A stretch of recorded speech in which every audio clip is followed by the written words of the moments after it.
Hepiniz hoş geldiniz. Bugün İzmir Dilbilim Çevresi olarak 119.sunu gerçekleştirdiğimiz yeni bir konuşmamızla karşınızdayız. Bugünkü konuşmacımız Bahçeşehir Üniversitesi'nden doktor öğretim üyesi Serkan Uygun. Kendisi bize Variation in Turkish Heritage Speakers, The Case of Definiteness and Subject-Verb Agreement başlıklı çalışmasıyla katkı sağlayacak. Ben sözü hocamıza vermeden önce kendisine hem bölümümüz adına hem de İzmir Dilbilim Çevresi olarak davetimizi kabul edip çalışmasıyla bize katkı sağladığı için çok teşekkür ediyorum. Hocam sözü size bırakıyorum. Dilediğiniz zaman başlayabilirsiniz. Çok teşekkür ederim. Herkese iyi akşamlar, hoş geldiniz. Öncelikle ben de beni davet ettiğiniz için çok teşekkür ederim. Ben sunumumu İngilizce yapacağım. Umarım bir sorun olmaz dinleyiciler için de. Yavaş yavaş da başlayayım. Bu çalışmada ben genel olarak iki farklı çalışma sunacağım. İkisi de miras dil olarak Türkçe konuşucularıyla ilgili. Evet, welcome to my presentation. Today I will talk about variation in heritage speakers of Turkish. In this talk, I will present two different studies conducted with Turkish heritage speakers.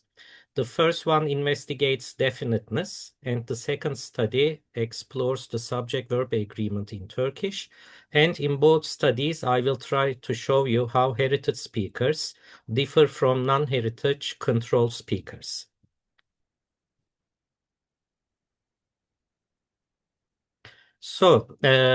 Let's start with the first study that explores the use of definiteness in Turkish heritage speakers, which I conducted with Leyla Zidani Eroğlu.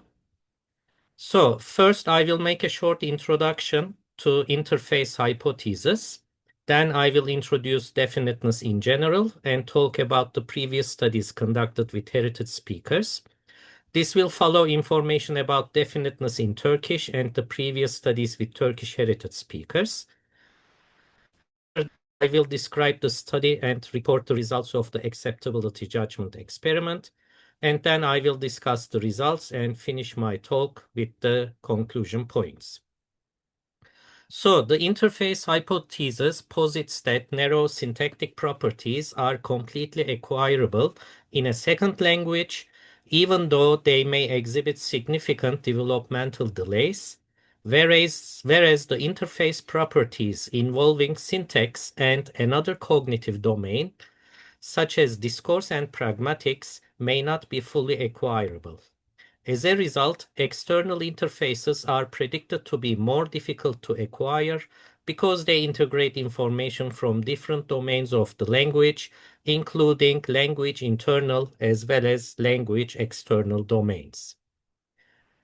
So it's stated that the distinction between internal and external interfaces is based on the assumption that an external interface is a higher level of language use that integrates the properties of language and domains outside of the language. And the revised version of the interface hypothesis predicts that phenomena located at external interfaces will result in optional and unstable use in bilingual populations because the bilinguals have less detailed knowledge and less automatic access to the computational constraints. So the gaps in various grammatical areas of the heritage speakers and the questions regarding the nature of heritage speakers' grammatical competence, such as the specific aspects of their syntax and morphology, which are fully acquired, and those that remain underdeveloped in adulthood, are important for theoretical reasons. In light of the views and findings, recent studies have suggested that heritage speakers have control over the rules of particular modules, such as the narrow syntax and phonology, but they have difficulty at the interfaces between the modules. And according to Montrell and Polinsky, the claims of interface hypothesis can be applied to heritage speakers as well, which makes the heritage speakers an important testing area. When it comes to definiteness, definiteness in nominal structures has been defined in various ways. The use of a definite MP is generally appropriate if both the speaker and the hearer can uniquely identify the MP's referent. That is usually referred to as uniqueness or familiarity. The uniqueness requirement holds that for the use of a definite description to be appropriate, there must be exactly one entity or set of entities in the world that satisfied that description. The familiarity requirement states that definite descriptions must be used to refer back to a discourse entity that has been explicitly or implicitly introduced by the current context. So the choice of definite versus indefinite forms therefore depends on discourse pragmatic cues that may be ambiguous and hard for language learners to evaluate, making the acquisition and target-like use of definiteness difficult. Not much is known about the possible erosion of definiteness distinction in heritage speakers. In one of the studies, Montreal found that all Spanish heritage speakers omitted the definiteness marker in Spanish between 20 and 40% of the time. In another study, Üyesi reported an erosion of definiteness marking in Hungarian heritage speakers in the US, while the heritage speakers use the definite and indefinite conjugation inappropriately. In another study, Montreal and Ionin found that Spanish heritage speakers in the US interpreted plural definites as specific rather than as generic. And finally, Alberse and Moro reported an overuse of the Malay definiteness marker among heritage speakers living in the Netherlands. So, together, the previous findings could be taken to suggest that it is the pragmatically appropriate use of definiteness that is problematic in heritage speakers. In addition, there are also studies that focus on the generational differences among heritage speakers, which actually compare the first and second generation heritage speakers. For example, Montreal and Sanchez-Walker compared the first and second generation Spanish heritage speakers to Spanish monolinguals, and the results showed high rates of definiteness marker omission in both heritage groups. In another study, Montreal et al. Explored the same phenomena in first and second generation Spanish, Romanian, and Hindi heritage speakers in the USA and compared them to the native speakers. Interestingly, the authors observed no difference between first generation Romanian and Hindi heritage speakers when compared to Romanian and Hindi native speakers, but they differed from the second generation heritage speakers. Conversely, no generational differences were observed for Spanish heritage speakers, replicating the findings of the previous study. So, the findings of these studies clearly demonstrate that regarding the generational differences, the number of studies is scarce and the results are inconclusive. What about definiteness in Turkish? In Turkish, the definiteness status of the object MPs is marked through the presence or absence of the prenominal indefinite determiner bir and through the accusative case marking. Definite MPs lack the indefinite determiner but must carry an accusative case suffix, suggesting that it is identifiable to both the speaker and the hearer, as in the definite specific example. Turkish definites signal specific readings by default, whereas indefinites can be either specific or non-specific. The indefinite article bir combined with the accusative marker, as in the indefinite specific example bir kitabı, implies that the MP receives a specific indefinite interpretation. It is identifiable by the speaker, but not by the hearer. And the use of the indefinite marker bir without case marking, as in the last example bir kitap, indicates that the MP is indefinite and non-specific, referring to any member of the category of books that is not identifiable to the hearer. So there are several studies conducted regarding the acquisition of Turkish definiteness. Turkish-speaking children acquire the accusative case marking very early, by the age of 2. However, the acquisition of the indefinite determiner bir takes much later, at around age of 7. In another acquisition study, Çevresi found that even at the age of 6, children were not able to interpret the accusative mark indefinites in the same way as adult Turkish speakers. So this result indicates an incomplete acquisition of the accusative mark indefinite forms, despite the early emergence of the correct use of the accusative case marker. Regarding the heritage speakers, Bacchus and his colleagues report that Turkish heritage speakers living in the Netherlands overextend the indefinite marker bir to contexts in which native speakers would not use it. In another study, Felser and Aslan found that heritage speakers living in Germany provided more than 20% inappropriate responses on average in each definiteness condition when compared to native speakers. So they produced more inappropriate indefinite responses in the definite condition and more inappropriate definite responses in the indefinite condition. Finally, in my study, I investigated the processing of definiteness via a self-paced reading experiment, and the results suggest that heritage speakers exhibit difficulty in integrating information involving the external interfaces with plural MPs that require an indefinite specific continuation, whereas with definite specific sentences, there was no problem. To our knowledge, only one study has investigated Turkish definiteness in heritage speakers by focusing on generational differences. Coşkun Kunduz and Montrul compared the first and second generation Turkish immigrants in the USA to native Turkish speakers. The results showed clear generational differences. The first generation group did not differ from the native speakers, indicating native-like performance. But the second generation group was the least accurate group and showed more variability and divergent attainment, suggesting a representational problem at the grammatical knowledge.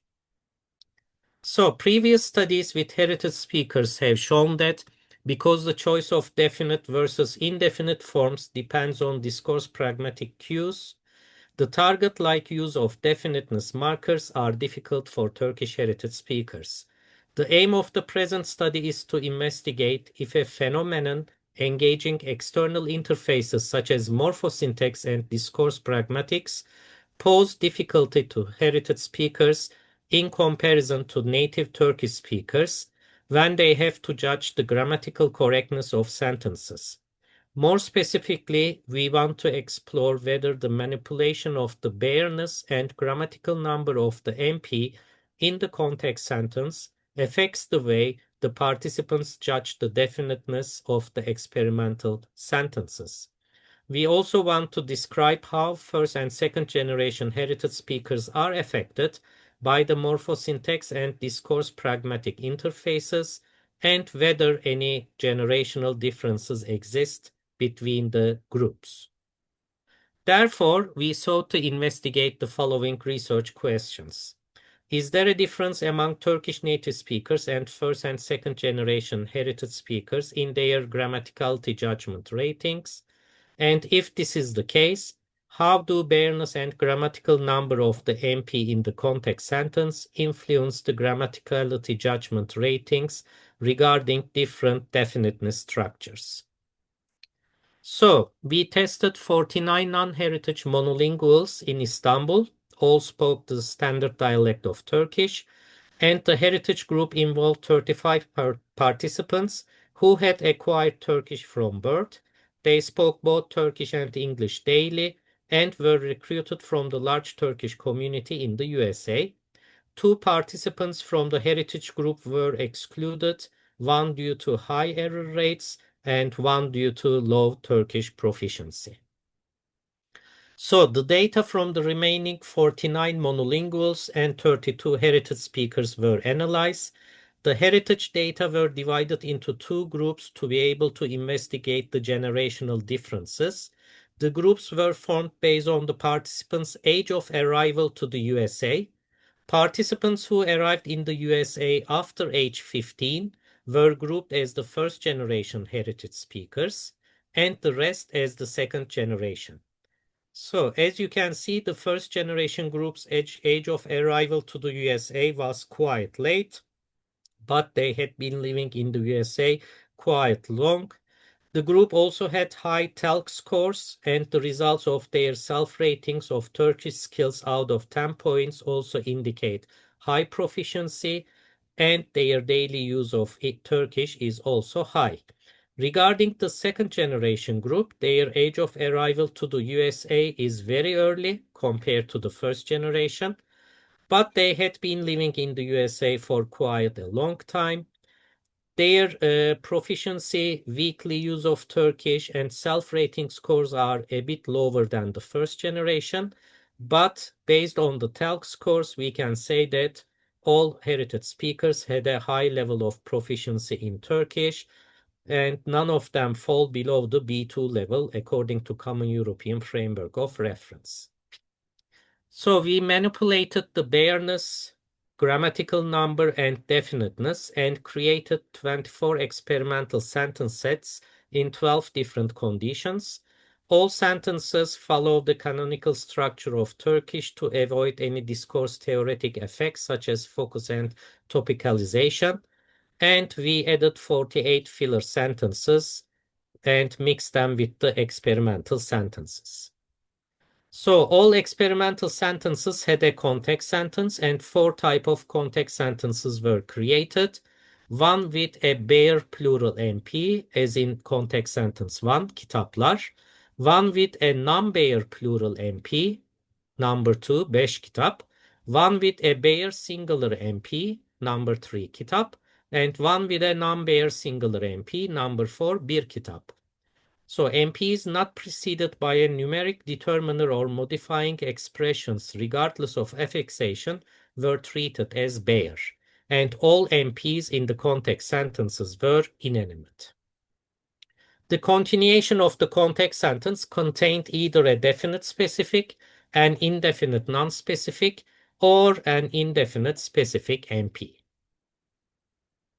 For the acceptability judgment task, a web-based questionnaire was used. A pair of sentences consisting of one context sentence and one continuation sentence was presented one by one. Participants were instructed to rate the sentences intuitively on a scale from 1, which refers to absolutely unacceptable, to 5. There was no time pressure, and both groups completed the test online. And statistical analysis were on the rating data were conducted with R, linear mixed effect regression models with cross-random effects for items and participants were used.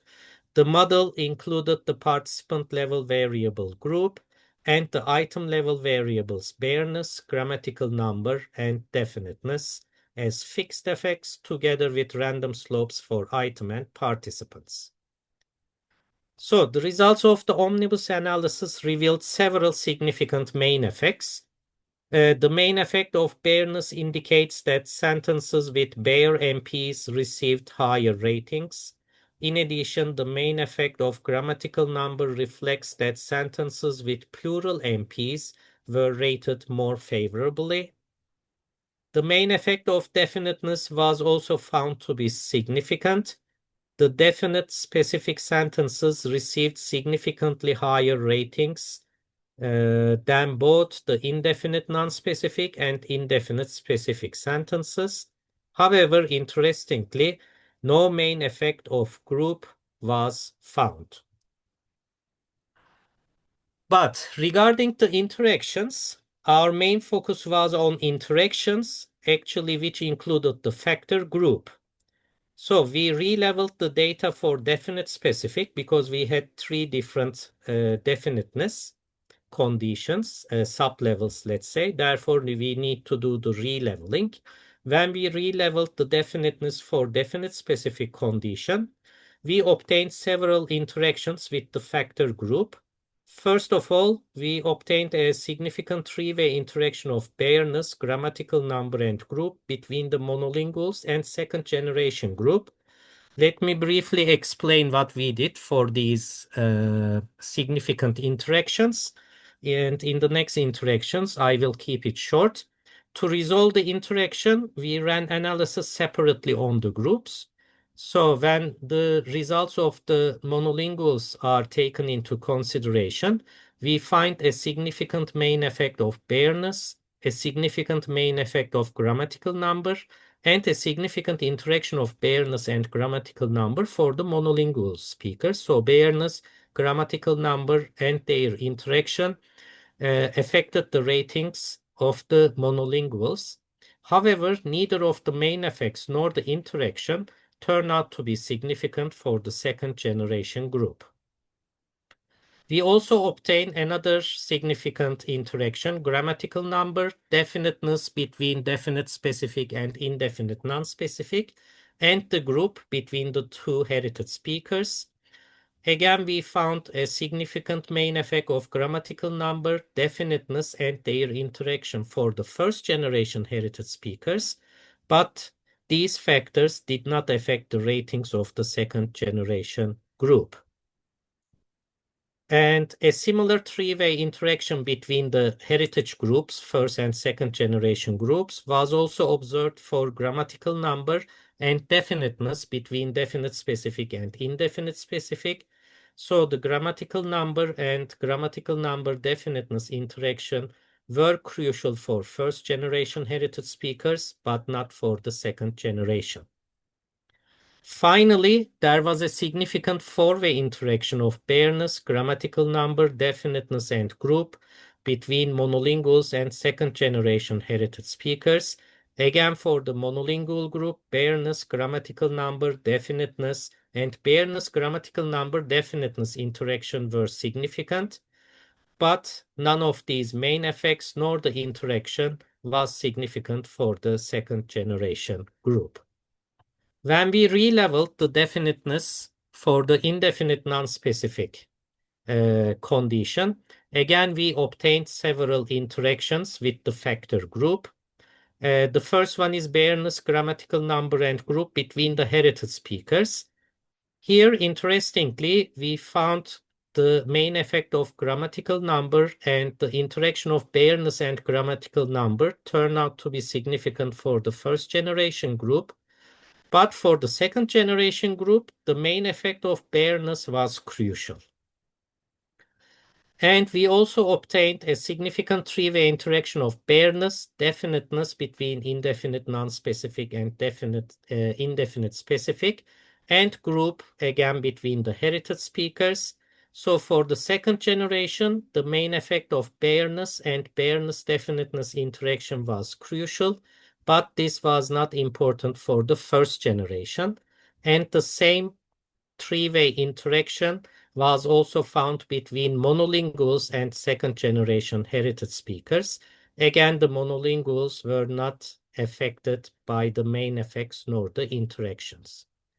So to summarize, when the item level variable definiteness was re-leveled for definite specific, the results show that the ratings of the second generation group differed significantly from both the monolinguals and first generation heritage speakers, while these two groups provided similar ratings that did not differ from each other significantly.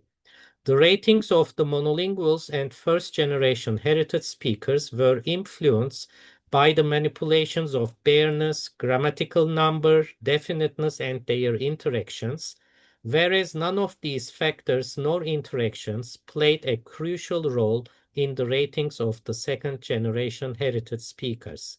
And these differences suggest significant generational differences in the heritage speakers. By re-leveling the variable definiteness into indefinite non-specific, again similar results were obtained. That is, similar rating patterns of the monolinguals and first-generation heritage groups that differed significantly from the second-generation group. However, this time the manipulation, especially of the factor bareness, significantly influenced the second generation group only. For example, while bareness and the interaction of bareness and definiteness were decisive for the ratings of the second generation group, they had no role in the ratings of the monolinguals and first generation heritage speakers. And these differences also propose generational differences. So, what might be the reasons for the observed generational differences? The first reason might be related to the way the second generation group acquires Turkish.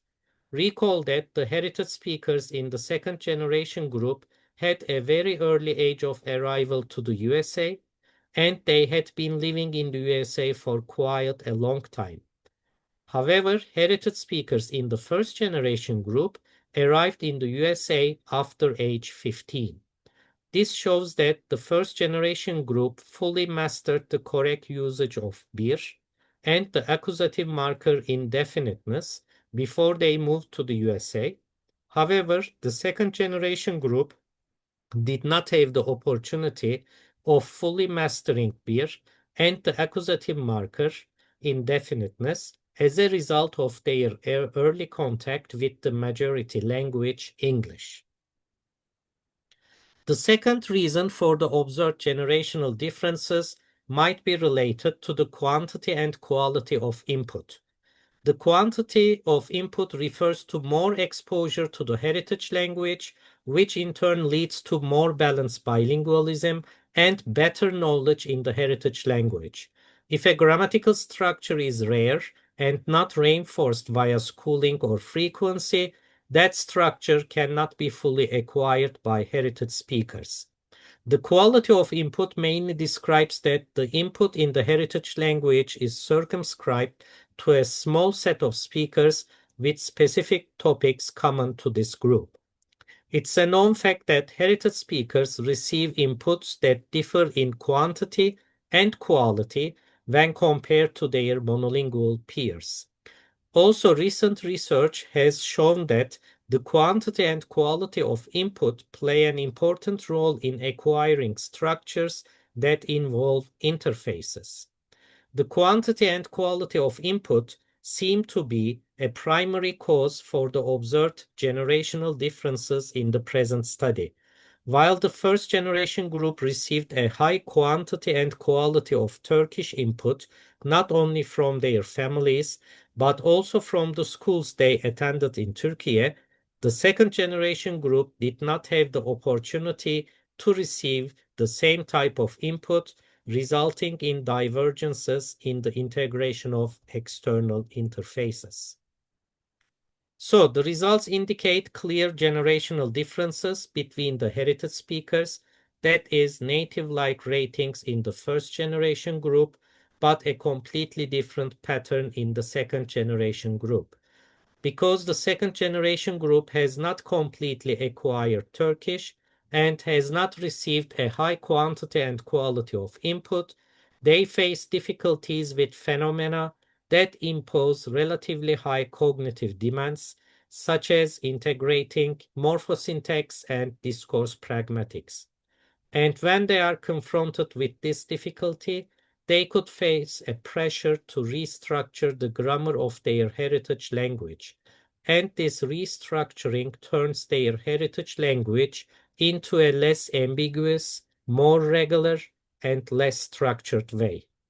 Regarding definiteness, this restructuring process makes the second generation heritage speakers regularize the Turkish definiteness system by not considering the bareness and the singularity versus plurality of the MP in the context sentence, or by considering them differently. So, regarding the second study investigates the optional subject-verb agreement marking in Turkish heritage speakers, and in this study, I employed two different instruments, an online experiment and an offline experiment. So, first I will make a short introduction to subject-verb agreement marking in heritage speakers. Then I will explain the optional subject-verb agreement marking in Turkish with previous studies and their results. After that, I will describe the present studies, an acceptability judgment task, which is the offline task, and a time sentence completion task, which is the online task, and report their results. Then I will introduce gradient symbolic computation and model the results of both experiments. And finally, I will present the modeling results and finish my talk with the conclusion points. So, previous studies have shown that heritage speakers may experience difficulties with inflectional morphology and morphosyntax. Heritage speakers acquire their L1 from reduced input and practice it less, and therefore they frequently make subject-verb agreement marking errors, and they show a tendency to simplify the agreement systems by using singular verb forms as the default. While most of the studies have investigated the categorical subject-verb agreement, few heritage studies have focused on optional agreement, which has been argued to be more affected by heritage language conditions. So, Turkish subject-verb agreement marking is an example of optional agreement in which the third-person plural subject has optionality and can be used with singular verb forms under certain conditions. The example illustrates this optionality where the omission of the plural suffix lerlar renders the verb geldiler. We can use it as geldi in this optionality, renders the verb form indistinguishable from the third person singular form.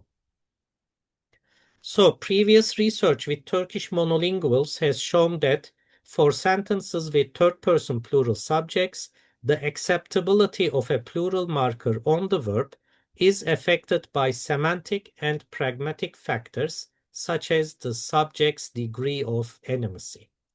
For heritage speakers, Bamyacı found that heritage speakers not only had a greater likelihood of accepting plural mark verbs, but also distinguish the animacy levels differently when compared to non-heritage control group in two-word sentences. In another study, Lago et al. Found that while monolinguals preferred singular verb forms with animate third-person plural subjects in two-word sentences, heritage speakers accepted both plural marked and singular forms to a similar extent. In terms of word order, Turkish is a head-final left-branching free word order language. The basic word order in Turkish usually follows the SOV order, but Turkish licenses the major case mark constituents of a clause to appear in all possible orders in a sentence, which indicates that the subject can also appear in the pre-verbal as well as post-verbal positions. And of course, this free variation can affect subject-verb agreement marking since a subject can have different positions in a sentence. A third-person plural subject in the sentence initial position may trigger the use of the plural verb, whereas the same subject that is in the pre-verbal position would not trigger the use of the plural form. As can be seen in the example, the underlined subject Romanlar is in the pre-verbal position and the verb is in its singular form because Turkish speakers tend to avoid duplicating plural markers that are very close to each other. So, Uygun and Felser examined the effects of subject position in 5-word sentences this time. Recall the previous studies were 2-word sentences with heritage and non-heritage speakers of Turkish. They use a scalar acceptability judgment task manipulating the animacy of the subject and the position of the subject. The results show that all groups preferred singular verb forms in general. Plural verb forms were rated better when the subject was animate and when the subject was in the sentence initial position. The study included heritage speakers with early AOA of German, so between 0 and 6, and late AOA of German, so after age 7. The results showed that heritage speakers with early AOA of German differed from the monolingual control group and the heritage speakers with late AOA of German. The early AOA group rated singular verbs better when the subject is in the preverbal position, while the other two groups rated singular verbs better when the subject is in the sentence initial position, and the early AOA group contrasted the two animacy conditions more strongly. So the phenomenon has mostly been investigated via offline tools, and previous studies reveal that Turkish heritage speakers accept overt plural marking more readily than monolingually raised Turkish speakers.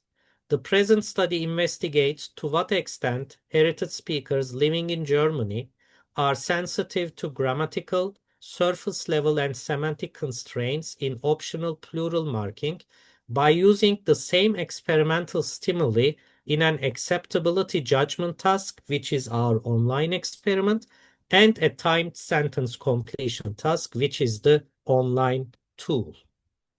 So the main motivation of using two different experiments was to examine heritage speakers' linguistic performance in different tasks with an attempt to obtain a comprehensive picture of the factors affecting their knowledge and use of the heritage language.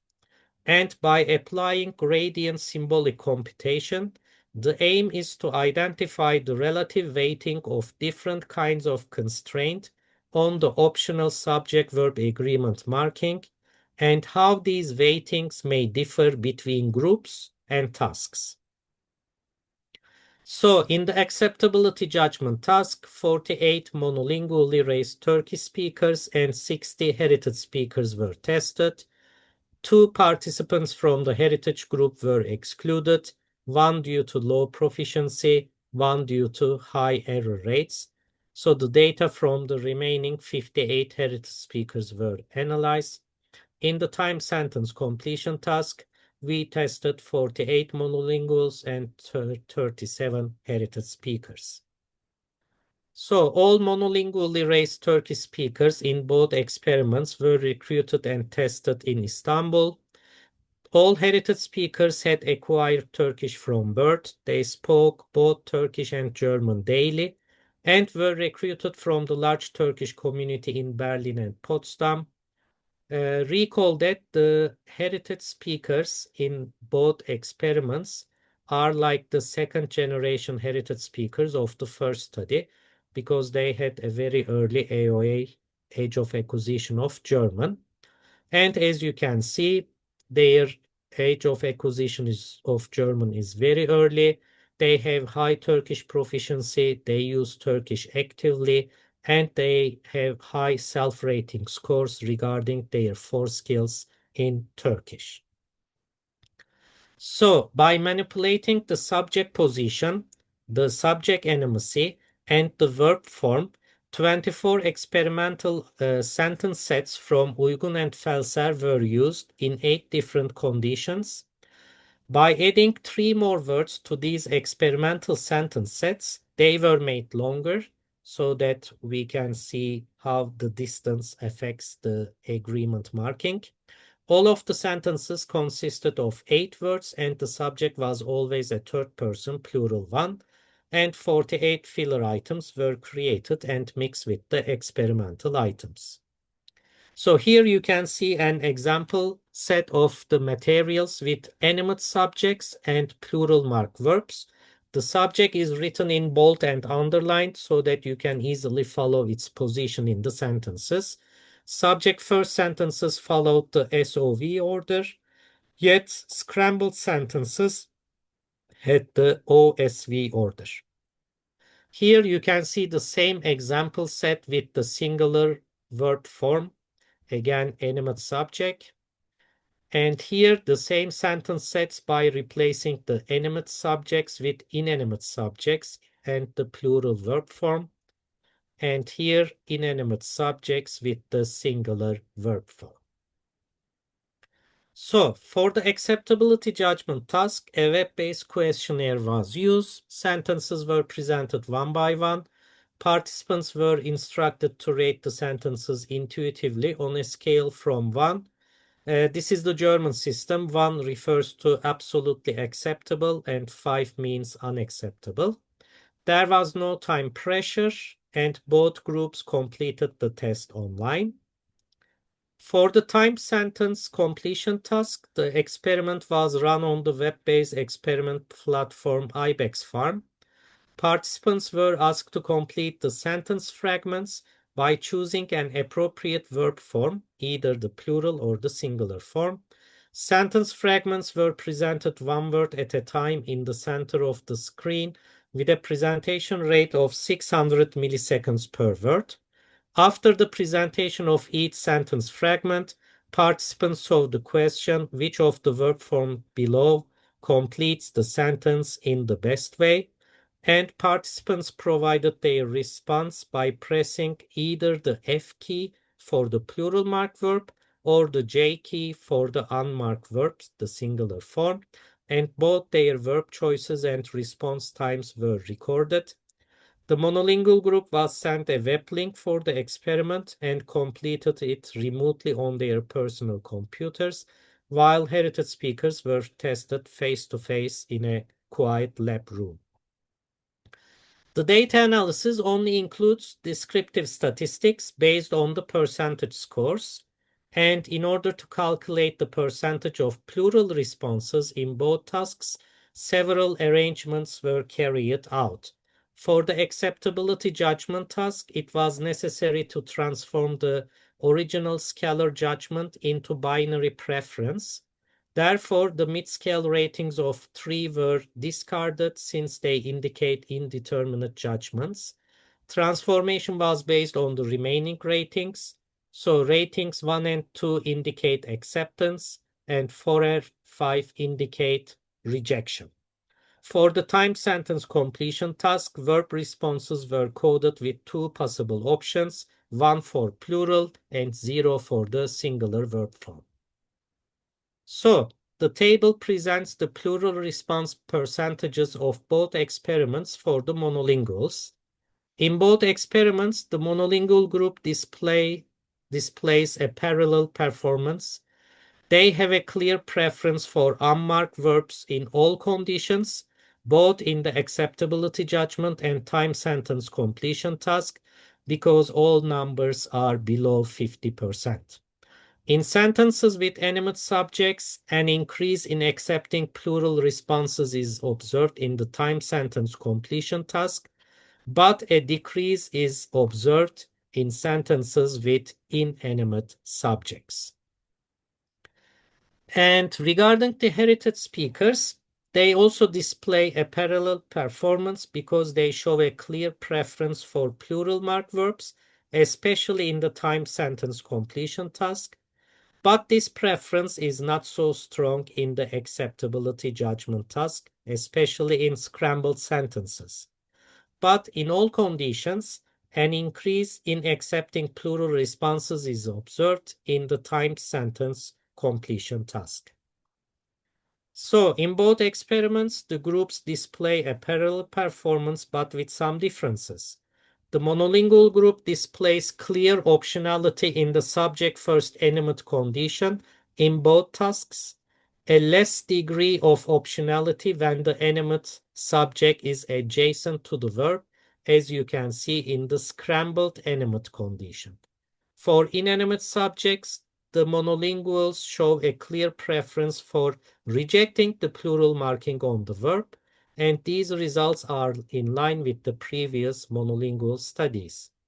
Conversely, the heritage group shows higher percentages of plural responses in all conditions when compared to the monolingual group, and this tendency leads to a clear preference of plural marked verb, especially in the timed sentence completion task. When we look at the group differences between the tasks, the heritage group accepts plural marked verbs more than the monolingual group in the acceptability judgment task, but this difference is much more obvious in the time sentence completion task. The biggest group difference in the acceptability judgment task is 19.1 in subject first inanimate condition. However, this number refers to the smallest difference in the time sentence completion task, which is 19.5 for scrambled animate condition. So, after this, the aim of modeling the results is to account for and ultimately predict the linguistic behavior by identifying the variables and constraints that guide the decision process of the participants. By employing the gradient symbolic computation framework, which brings together symbolic grammatical constraints and graded representations, I will try to determine how the model as a whole can predict and how the weights of specific constraints need to be changed to successfully account for our participants' performance. In addition, I will try to ascertain whether the constraint weights determined by the acceptability judgment data can successfully predict the verb choices of the groups in the timed sentence completion task. So what is gradient symbolic computation? It's a constraint-based approach to grammar and defines a function that maps an input structure to more than one output structure. So the input structure here is like subject first animate, and the two output structures are singular verb form and plural verb form. So the grammar is defined via a set of weighted violable constraints that assigned a numerical well-formedness value, which is known as harmony, to each of the candidate outputs for a given input. And it generates a probability distribution over output forms, reflecting the relative harmony of the candidates. In order to model the results, there are of course several steps to follow. The first step is to identify a set of constraints on Turkish subject-verb agreement marking that should be included in the model. The next step is to indicate the number of constraint violations incurred by each output candidate that was tested. For each constraint violation, a penalty value of 1 is incurred. If there is no violation, the value is 0, indicating no penalty. The third step involves assigning weights to the constraints so as to match the probability score of the model with the test results. So constraints with higher weights have a more powerful effect in the model. And the sum of these weights provides a numerical well-formedness value, which is called harmony. And the exponential function of the harmony provides the probability score with which the experimental results can be compared. So, 4 constraints were determined for the modeling. The first one is agreement, which is a grammatical constraint that says put the plural marker lerler to the verb. And this constraint is violated whenever a verb appears in the unmarked singular form. The second constraint is redundancy. It's a surface level economic constraint which prohibits the duplication of the plural morpheme, and a violation occurs whenever the verb carries a third person plural affix. The third constraint is semantic in nature and relates to the influence of the subject animacy on agreement marking. Sentences with animate subjects incur no violation since third-person plural marking is optional with animate subjects, but for inanimate subject, a violation occurs if the verb carries a plural suffix, because inanimate subjects normally require unmarked verb forms. The fourth and the final constraint is distance, which considers the position of the subject and its linear proximity to the verb. Overt plural marking on the verb violates this constraint if the subject and verb are immediately adjacent, but not otherwise. So then we make a table, and in the table, as you can see, 1 refers to a violation, 0 refers to no violation. So for example, if we take subject first animate plural into consideration, because it has the plural marker on the verb, for agreement there is no violation. Redundancy says don't put the plural marker, that's why we put one here. It is animate. In animate, there is no violation. And in distance, because the subject is in the first position, there is again no violation. In the end, you see the column harmony, which is actually the total number of violations occurring for the specific output. And after that, we will put a value for each of our constraints: agreement, redundancy, animacy, and distance. And we will get further. So here you can see the results, the weight of constraints for monolinguals acceptability judgment task. So after distance, you see a probability score. And next to the probability score, you see the rating scores that we calculated from the judgment task.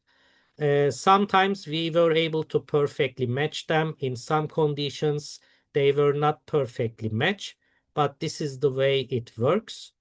So when you look at the weights, you see the most important constraint is redundancy for monolinguals, followed by agreement.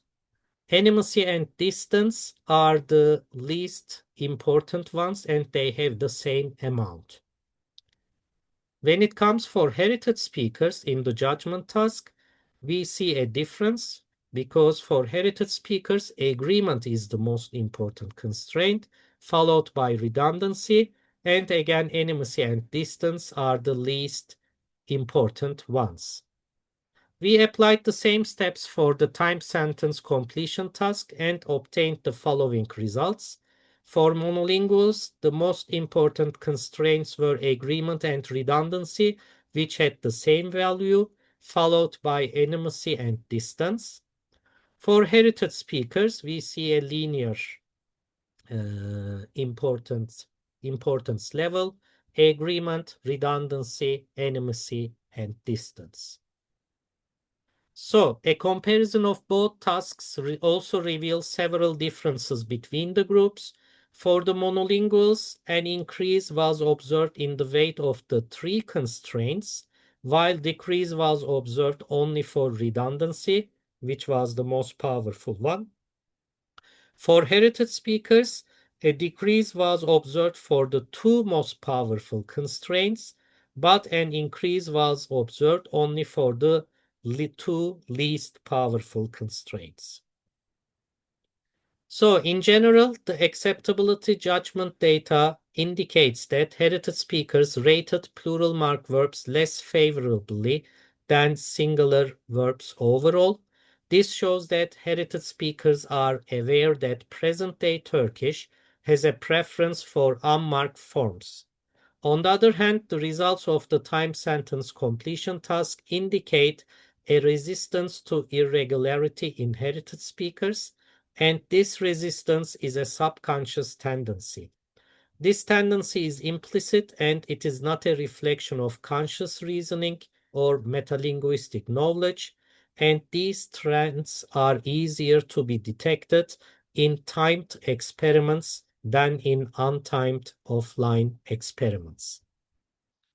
And the modeling results indicate that the constraints underlying speakers' behavior in optionality contexts operate somewhat differently in judgment and time sentence completion task, not only for the monolinguals, but also for the heritage group. So this finding indicates that the constraints weights of the acceptability judgment task cannot predict the performance of timed sentence completion task in both groups, and highlights the difficulty of determining the nature of heritage language grammars from a single type of empirical data.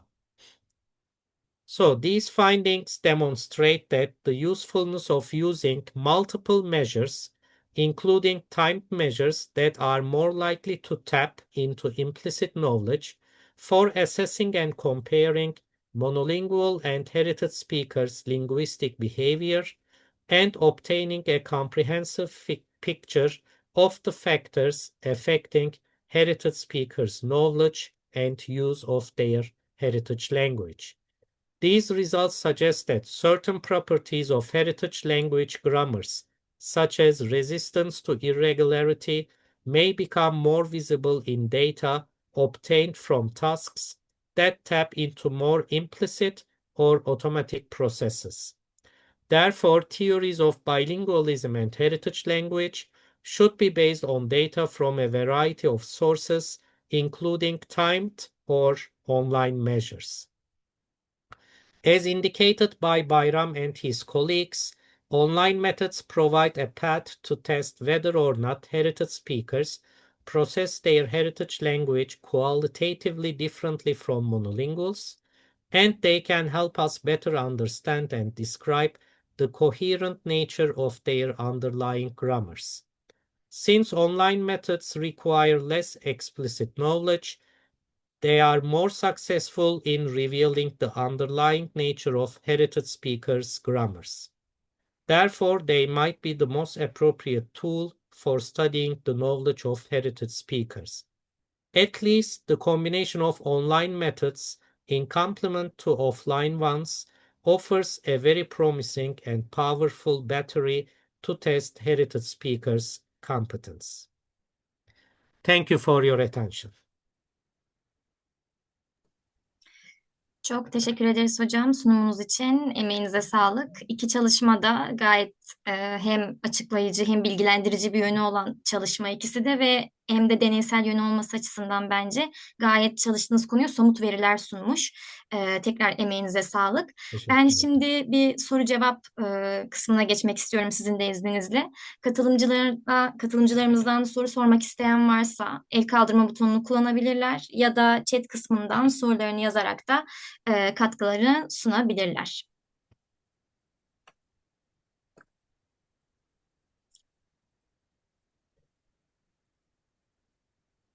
Biraz bekleyelim hocam isterseniz. Çünkü soru yoksa ben bir katkı sunmak isterim. Tabii ki. Şu an yok. En azından ben bir söylemek istediğimi söyleyeyim. Şöyle, özellikle ilk sunduğunuz çalışma için bu definite ve indefinite nounların yorumlanması için verilerinizi desteklemesi açısından belki bir eye tracking çalışması yapılabilir. Göz izleme çalışması. Hı hı. O göz izleme çalışmasında katılımcıların tümceleri okurken geriye dönük okumaları ya da odaklanmaları belki aynı zamanda sizin bu çalışmanızı destekleyici veriler Tabii tabii. sunabilir diye düşünüyorum. Evet. Var mı böyle bir çalışma bilmiyorum daha önce hani yapılmış mı? Eye tracking bir tane Almanya'da Onur Özsoy var. O hafif bir yaptı ama tam definiteness olarak değil. Ama zannedersem birkaç kişinin ajandasında var bunu eye trackingle de yapmak. Hı hı. Anladım hocam. Çünkü Tabii ki. Evet. daha da somutlaştırıp sizin de Evet. sonucunuzu destekleyebilir. Evet, kesinlikle, çünkü bu genellikle alanda özellikle bu miras dil olarak Türkçe konuşucularıyla yapılan çalışmaların çoğu genellikle işte onlara bir resim gösteriyorsunuz, Evet, konuşturuyorsunuz. Ondan sonra elde ettiğiniz datayı inceleyip onun üstüne yorum yapılan çalışmalar genellikle. Ama artık son 5-10 yılda yavaş yavaş daha bu online metotlar kullanılmaya başlandı. İşte evet, bu IBEX farmı kullanarak yapılan çalışmalar var. İşte göz izleme şeyleri var. Bu mask priming yöntemiyle yapılan çalışmalar var. Bunlar tabii ki daha değerli şeyler sunuyor bizlere. En azından gerçek zaman dilimi içerisinde katılımcıların ne yaptığını görüyoruz. Hatta bunu ana dil konuşucularında bile görebiliyoruz. Yani evet. offline bir çalışma olduğu zaman işte ya bu kulağa fena gelmiyor neden olmasın deyip daha kabul edebiliyorken ama işte şıklı verdiğinizde ve zaman şeyi olduğunda o zaman daha farklı bir desen görebiliyoruz. O yüzden kesinlikle katılıyorum dediğinize. Teşekkür ederim hocam yanıtınız için. Katılımcılarımızdan soru sormak isteyen var mı? chat kısmına yazabilirsiniz ya da el kaldırabilirsiniz. Direkt mikrofon açıp konuşabilirsiniz.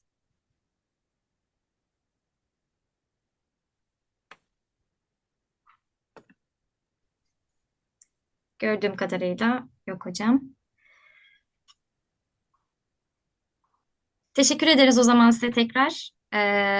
Hem bölümümüz adına yine hem İzmir Dilbilim Çevresi olarak sunum yaptığınız, katkı sağladığınız, değerli çalışmanızı bizimle sunduğunuz için. O zaman herkes için de uygunsa sunumu, oturumu, seansı kapatabiliriz. Haftaya bir sonraki sunumumuzla görüşmek üzere diyeyim ben. O zaman sunumu burada bitirelim isterseniz. Hepinize iyi akşamlar diliyorum İyi şimdiden. akşamlar. Ben İyi teşekkür akşamlar. ederim. Sağ olun. Sağ olun hocam.